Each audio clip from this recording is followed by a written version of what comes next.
நமக்கு என்ன மாதிரி ஆசைகள்லாம் இருக்கும்? அம்மா அப்பாலாம் இல்லாம ஃப்ரெண்ட்ஸ் கூட ஜாலியா வெளிய டூர் போயிட்டு வர்றதுக்கு ரொம்ப ஆசையா இருக்கும். நல்ல அழகான புடிச்ச ட்ரெஸ் எல்லாம் போட்டுட்டு வெளிய போறதுக்கு ரொம்ப ஆசையா இருக்கும். புடிச்ச நேரத்துல புடிச்சவங்க கூட பிடிச்ச மாரி இருக்கிறதுக்கு ரொம்ப ஆசையா இருக்கும்.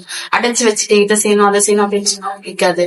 சோ இந்த மாதிரி ஆசைகள் நமக்கு நிறைய இருக்கும் தானே. பெரிய வீட்டுல லக்ஸூரியா பிடிச்ச மாதிரி வாழ்றதுக்கு ரொம்ப ஆசையா இருக்கும். ஆனா ரசூல் ஸல்லல்லாஹு அலைஹி வஸல்லம் சொல்லி காட்டுறாங்க, நரக நெருப்பு எதனால சொல்லப்பட்டிருக்கு அப்படின்னா, இந்த உலகத்துல இருக்கக்கூடிய எல்லா விதமான ஆசைகள்னால சொல்லப்பட்டிருக்கு அப்படின்னு சொல்றாங்க.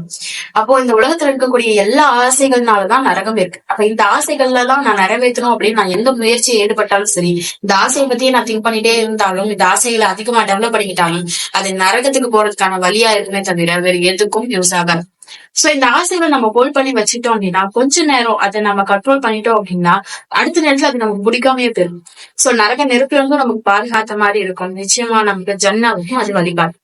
இன்ஷா அல்லாஹ் நம்மளோட ஆசைகள்ல நம்மள நரகத்துக்கு சேர்க்கணுமா இல்ல சொர்க்கத்துக்கு சேர்க்கணுமா அப்படின்றத தெரிஞ்சு ஆசைப்படுவோம். ஜன்னாவுக்கு மட்டும் ஆசைப்படுவோம். அஸ்ஸலாமு அலைக்கும் வரஹ்மத்துல்லாஹி வபரகாத்துஹு.